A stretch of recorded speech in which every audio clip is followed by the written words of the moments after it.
Hi everyone, इस video के अंदर हम लोग नेक्स्ट एंड रिएक्ट जेएस के बीच में कंपैरिजन करने वाले हैं, जिससे आपको बहुत सारी चीजें पता चलेंगी। जैसे कि आपके सीखने के लिए क्या बेटर है, नेक्स्ट जेएस या फिर रिएक्ट। नेक्स्ट जेएस में हम लोग किस टाइप के प्रोजेक्ट बनाते हैं, रिएक्ट के अंदर हम लोग किस टाइप के प्रोजेक्ट बनाते हैं, दोनों के अंदर क्या सिमिलरिटीज हैं, दोनों के अंदर क्या डिफरेंस है। जब हम लोग सीखते हैं तो दोनों में से क्या जल्दी सीख सकते हैं, जब अब एक प्रोजेक्ट बनाते हैं तो दोनों में से किसके अंदर एक प्रोजेक्ट जल्दी बनाया जा सकता है। एक क्वेश्चन मेरे से आप और पूछ सकते हो कि हम लोग तो किसी और टॉपिक के ऊपर वीडियो बना रहे थे ना, तो हम लोग एक कंपैरिजन वाला वीडियो क्यों बनाने लग गए। तो इसके दो रीजन है। पहली चीज, बहुत सारे व्यूवर्स इंस्टाग्राम के ऊपर भी और कमेंट सेक्शन के अंदर भी पूछ रहे हैं कि क्या रिएक्ट जेएस का कोई फ्यूचर नहीं है, नेक्स्ट जेएस आ गया, बिकॉज क्या नेक्स्ट जेएस रिएक्ट जेएस को खा गया है, दोनों में से हमें क्या सीखना चाहिए, और भी बहुत सारे इस टाइप के क्वेश्चन पूछते हैं। उन सबका आंसर इस वीडियो के अंदर मिल जाएगा। सेकंड चीज, जल्दी ही हम लोग नेक्स्ट जेएस के ऊपर एक सीरीज बनाने वाले हैं। सो ये कंपैरिजन देख के आपको समझ में आ जाएगा कि हमें नेक्स्ट जेएस क्यों सीखना चाहिए, क्यों नहीं सीखना चाहिए। ऑल राइट, सो एक बेसिक क्वेश्चन के साथ में स्टार्ट कर लेते हैं कि रिएक्ट जेएस क्या होता है और नेक्स्ट जेएस क्या होता है। ऑल राइट, देखो, रिएक्ट जेएस जावास्क्रिप्ट की एक लाइब्रेरी है, ये आपको पता भी होगा। इसके अंदर हम लोग क्या करते हैं, जावास्क्रिप्ट में हम लोगों ने कुछ न्यू फीचर्स और कुछ फंक्शंस, हमने कुछ इन्हांसमेंट्स करी और एक लाइब्रेरी बना दी जिसका हम लोगों ने नाम रख दिया रिएक्ट जेएस। सो आप कह सकते हो कि रिएक्ट जेएस कंप्लीटली डिपेंडेंट है जावास्क्रिप्ट के ऊपर। कूल, कोई दिक्कत नहीं है। ओके, अब नेक्स्ट जेएस क्या है। नेक्स्ट जेएस एक रिएक्ट जेएस का फ्रेमवर्क है। तो इसने क्या किया, नेक्स्ट जेएस ने जो भी रिएक्ट जेएस के अंदर था ना, उसके ऊपर कुछ फंक्शंस बनाए, कुछ फीचर्स बनाए और एक पूरा फ्रेमवर्क बना दिया, कुछ पैकेज वगैरह ऐड करके, और उसको बोल दिया नेक्स्ट जेएस। सो आप कह सकते हो नेक्स्ट जेएस कंप्लीटली डिपेंडेंट है किसके ऊपर, रिएक्ट जेएस के ऊपर। अगर रिएक्ट जेएस आज खत्म हो जाए तो नेक्स्ट जेएस कुछ भी नहीं है, बिकॉज जो उसका सेंटर पॉइंट है, जिसके ऊपर वो बेस्ड है, वही चीज नहीं रहेगी। ऑल राइट, तो आप कह सकते हो कि रिएक्ट जेएस किसके अंदर बना हुआ है, जावास्क्रिप्ट के अंदर। सो ये बहुत बेसिक है। बट नेक्स्ट जेएस के अंदर हम लोगों ने कुछ एडवांस चीजें ऐड कर दी हैं, थोड़ा सा एडवांस है, इसमें कुछ ज्यादा फीचर हैं रिएक्ट जेएस से, बट ये कंप्लीटली रिएक्ट जेएस के ऊपर डिपेंडेंट है। ऑल राइट, ठीक है। तो एक क्वेश्चन यहां पे और आता है कि अगर आपको रिएक्ट जेएस सीखनी हो तो बस आपको जावास्क्रिप्ट आनी चाहिए, राइट। अगर आपको नेक्स्ट जेएस सीखनी चाहिए, आपको जावास्क्रिप्ट भी आनी चाहिए और रिएक्ट जेएस भी आनी चाहिए, बिकॉज ये रिएक्ट जेएस का फ्रेमवर्क है। अब मैं आपको सिंपल एग्जांपल देने के लिए आपको बताता हूं। अगर आपको लेट्स से कि स्प्रिंग सीखना है, स्प्रिंग फ्रेमवर्क सीखना है, या फिर आपको लारावेल फ्रेमवर्क सीखना है, तो पीएचपी या फिर जावा आनी चाहिए, तभी तो सीख पाओगे। इसी तरीके से, बिकॉज वो एक दूसरा पीएचपी और जावा के फ्रेमवर्क है, राइट। इसी तरीके से नेक्स्ट जेएस रिएक्ट जेएस का फ्रेमवर्क है, तो हमें रिएक्ट जेएस तो आनी चाहिए, राइट। चाहे बेसिक ही क्यों ना हो, बट आनी तो चाहिए, तभी तो हम लोग उसके फ्रेमवर्क पे काम कर पाएंगे। सो आप कह सकते हो कि अगर आपको नेक्स्ट जेएस सीखनी है तो आपको पहले रिएक्ट जेएस आनी चाहिए। ये तो एक बेसिक चीज हो गई। अब हम लोग थोड़ा सा और डिटेल के अंदर जाते हैं कि भाई रिएक्ट जेएस क्या करता है, इसके अंदर क्या चीजें हैं। देखो, ये एक लाइब्रेरी हम लोगों ने पढ़ लिया। जब रिएक्ट जेएस के अंदर हम लोग कोड लिखते हैं ना, तो वो पहले कोड आता है ब्राउजर के अंदर, डाउनलोड होता है, उसके बाद में वो रेंडर होता है वहां पे, एग्जीक्यूट वो ब्राउजर के अंदर आने के बाद होता है, राइट। बट नेक्स्ट जेएस के अंदर क्या होता है, जो कोड होता है ना, वो सर्वर साइड में ही रेंडर होता है, यानी कि पहले रेंडर होता है और बाद में ब्राउजर के ऊपर डाउनलोड होता है। आप ये कह सकते हो, बहुत सिंपल भाषा में समझने के लिए, ठीक है। अब इससे क्या फर्क पड़ेगा, इससे फर्क पड़ता है एसईओ के अंदर, सर्च इंजन ऑप्टिमाइजेशन के अंदर। तो आपको पता होगा कि गूगल के अंदर जब भी हमें कोई वेबसाइट लिस्ट करनी होती है, ऊपर जल्दी से लेके आनी होती है ताकि हमारा सर्च सबसे ऊपर आए, तो उसके लिए हमें सर्च इंजन ऑप्टिमाइजेशन करनी होती है।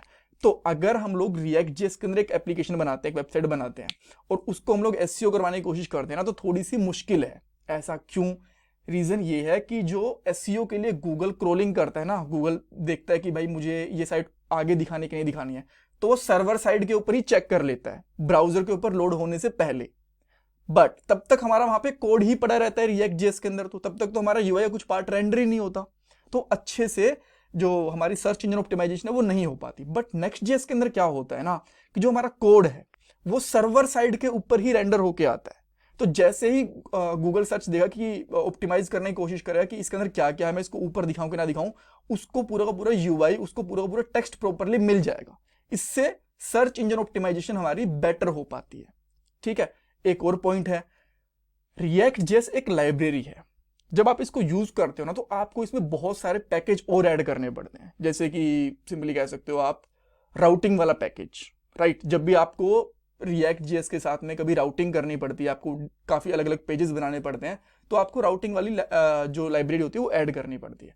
बट नेक्स्ट जेएस के अंदर ऐसे पैकेज ना ऑलरेडी एडेड हैं, वो पूरा पहले उन्होंने एक फ्रेमवर्क बना रखा है, राइट। हमें फ्रेमवर्क की स्पेलिंग गलत है, सॉरी गाइज फॉर दैट।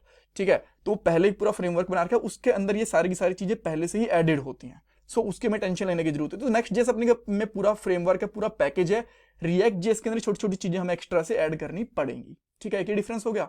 अच्छा, आप बोलोगे तो इनमें से बेटर कौन सा है, आपको लास्ट में कंक्लूज करके सब कुछ बता दूंगा मैं आपको, आप देखते रहो। ठीक है, अच्छा, रिएक्ट जेएस के अंदर की जो ऑफिशियल वेबसाइट है ना, वो खुद कहती है कि भाई आप ना फ्रेमवर्क यूज करो, मुझे कोड तरीके से यूज मत करो। जो मेरे पॉपुलर फ्रेमवर्क है ना, जैसे कि नेक्स्ट जेएस के बारे में बोलते हैं कि नेक्स्ट जेएस यूज कर लो या फिर गेट्स बाय यूज कर लो।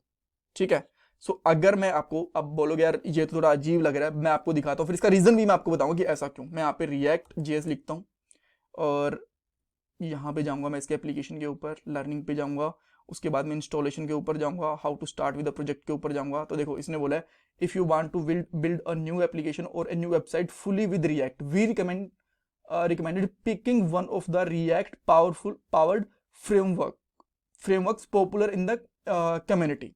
ठीक है, अब इसने एग्जांपल भी दिए हैं कैसे कैसे, कहता है नेक्स्ट जेएस यूज कर लो, उसके बाद में इसमें रिमिक्स यूज कर लो, उसे कहता है गेट्स बाय यूज कर लो, ऐसे इसने एग्जांपल दिए हुए हैं।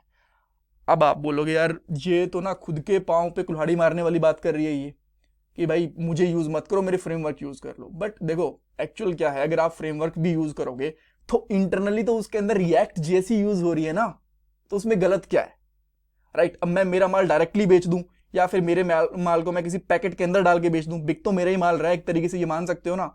तो कोई फर्क नहीं पड़ता रिएक्ट को कि मुझे वो डायरेक्टली यूज कर रहे हैं या फिर किसी फ्रेमवर्क के साथ यूज कर रहे हैं। अगर हम लोग नेक्स्ट जेएस जो फ्रेमवर्क यूज कर रहे हैं तो उसके अंदर तो देखा जाए रिएक्ट जेएस ही है ना, तो क्या फर्क पड़ता है। तो पहला क्वेश्चन आपका ये, अगर ये कोई बोलता है कि रिएक्ट जेएस खत्म हो चुका है मार्केट से, तो कंप्लीटली गलत है। क्यों? क्योंकि नेक्स्ट जेएस के अंदर भी तो रिएक्ट जेएस ही है, राइट। जब तक नेक्स्ट जेएस कब रहेगा, जब रिएक्ट जेएस रहेगा। अगर रिएक्ट जेएस खत्म होगी तो नेक्स्ट जेएस तो कुछ है ही नहीं। कूल, मानते हो इस बात को? सो इसीलिए जो रिएक्ट जेएस की ऑफिशियल वेबसाइट है वो बोलते हैं कि भाई ठीक है, तुमको अगर कोई छोटी मोटी एप्लीकेशन बनानी है ना, इसने नीचे लिखा भी हुआ है, अगर आप थोड़ा सा नीचे जाओगे कहीं ना कहीं तो इसने बोला can I use react without framework, तो इसने डायरेक्टली बोला है हाँ हाँ यूज कर सकते हो, ऐसी कोई दिक्कत नहीं है, बट छोटी मोटी एप्लीकेशन के लिए यूज कर लो, बट जब आप एक बड़ी एप्लीकेशन बनाओगे तो फ्रेमवर्क ही यूज करो। उसने सारी सारी चीजें बता दी। तो एक क्वेश्चन का आंसर और मिल गया। पहली चीज तो इसका आंसर मिल गया कि क्या रिएक्ट जेएस डेड है, नहीं, बिकॉज अगर आप नेक्स्ट जेएस यूज करते हो इंटरनली उसके अंदर रिएक्ट जेएस यूज हो रहा है, वही लाइफ साइकिल मेथड्स, वही हुक्स, वही रेंडर मेथड, वही वर्चुअल डोम, सब कुछ वही का वही है। तो आपको टेंशन लेने की जरूरत नहीं है कि रिएक्ट जेएस डेड हो गया। कूल।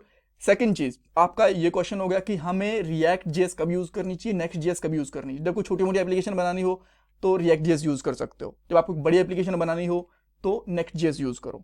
ऐसा ऑफिशियल डॉक्यूमेंटेशन का कहना है। इवन मैंने बहुत बड़े बड़े प्रोजेक्ट बनाए हैं डायरेक्टली रिएक्ट जेएस के अंदर ही, मैंने नेक्स्ट जेएस का बहुत सारे प्रोजेक्ट के अंदर यूज नहीं भी करा। ठीक है, ऐसा नहीं कि नहीं बना सकते हो, बना सकते हो, बट वो नेक्स्ट जेएस के साथ में इजीली बन जाएंगे। पॉइंट ये है।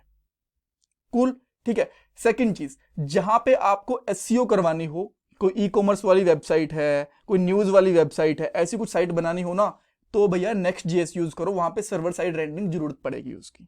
ठीक है, ये आ गई। अब रिएक्ट जेएस अगर सीखने की बात करते हैं तो वो बहुत इजी रहेगी, बिकॉज कॉन्सेप्ट काफी लिमिटेड हैं, काफी लिमिटेड चीजें हैं, छोटा जो सीखने का कर्व है ना वो काफी छोटा है, तो आप रिएक्ट जेएस काफी जल्दी सीख पाओगे। और उसके लिए आपको क्या चाहिए, जावास्क्रिप्ट की बेसिक नॉलेज चाहिए रिएक्ट के साथ स्टार्ट करने के लिए। बट अगर आपको नेक्स्ट जेएस सीखनी है, आपको जावास्क्रिप्ट एंड रिएक्ट जेएस दोनों का बेसिक होना चाहिए, और उसके लिए थोड़ा सा लर्निंग कर्व भी ज्यादा है, बिकॉज पहले आप जावास्क्रिप्ट पढ़ोगे, फिर रिएक्ट जेएस पढ़ोगे, और बाद में नेक्स्ट जेएस पढ़ोगे। ठीक है, एक चीज आपको हमेशा ध्यान रखनी है, नेक्स्ट जेएस के अंदर कुछ फंक्शंस आपको एक्स्ट्रा मिलेंगे, बट इंटरनली उसके अंदर रिएक्ट जेएस ही यूज हो रही है। अगेन मैं वही चीज बताऊंगा, वही हमारे कंपोनेंट टाइप, फंक्शनल कंपोनेंट हो गए, क्लास बेस्ड कंपोनेंट हो गए, वही हमारे life cycle methods, use effect, use state, hooks वगैरह, सब कुछ वही मिलेगा आपको, कुछ अलग नहीं मिलेगा, बस उसमें कुछ एक्स्ट्रा फीचर्स, कुछ एक्स्ट्रा फंक्शनैलिटीज हैं। All right. अच्छा, अगेन जैसे मैं आपको बता चुका था, रिएक्ट एक स्मॉल स्केल एप्लीकेशन के लिए अच्छी है, जहां पे क्लाइंट साइड रेंडरिंग करवानी हो। अगर आप बात करते हो कि कोई बड़ी एप्लीकेशन बनानी है तो नेक्स्ट जेएस यूज करो, एसईओ वगैरह में भी आपको हेल्प मिलेगी। All right. सो अगर आपको रिएक्ट जेएस नहीं आती और नेक्स्ट जेएस सीखने की कोशिश कर रहे हो, तो आप ना पहले रिएक्ट जेएस ही सीखो, आपको रिएक्ट जेएस का बेसिक आना चाहिए, उसके बाद आप नेक्स्ट जेएस पे जाओ, आपको बहुत ईजी रहेगा। बट अगर आपको रिएक्ट जेएस बहुत अच्छे से आती है ना, तो आप डायरेक्टली नेक्स्ट जेएस के ऊपर जा सकते हो। एक पॉइंट और कहने का ये है कि देखो नेक्स्ट जेएस के अंदर जो उसका कोर है ना, जो उसके अंदर की चीज है वो रिएक्ट जेएस ही है, राइट। तो रिएक्ट जेएस ऐसा नहीं है कि मार्केट से खत्म हो गया, डेड हो गया। अगर रिएक्ट जेएस ने अपडेट देनी बंद कर दी ना तो नेक्स्ट जेएस भी बैठ जाएगा वहीं पे, कूल। तो इसमें टेंशन लेने की जरूरत नहीं है, नेक्स्ट जेएस भी चलता रहेगा और रिएक्ट जेएस भी। बट पहले आपको क्या पढ़ना चाहिए, पहले आपको रिएक्ट जेएस का एटलीस्ट बेसिक आना चाहिए, उसके बाद में आप नेक्स्ट जेएस के ऊपर जाओ। कुछ कंफ्यूजन है, कुछ क्वेश्चन है, मेरे से कमेंट सेक्शन के अंदर पूछ सकते हो। And please don't forget to subscribe my channel, because जल्दी हम लोग नेक्स्ट जेएस के ऊपर भी सीरीज लेके आने वाले हैं। And stay tune. Thank you guys.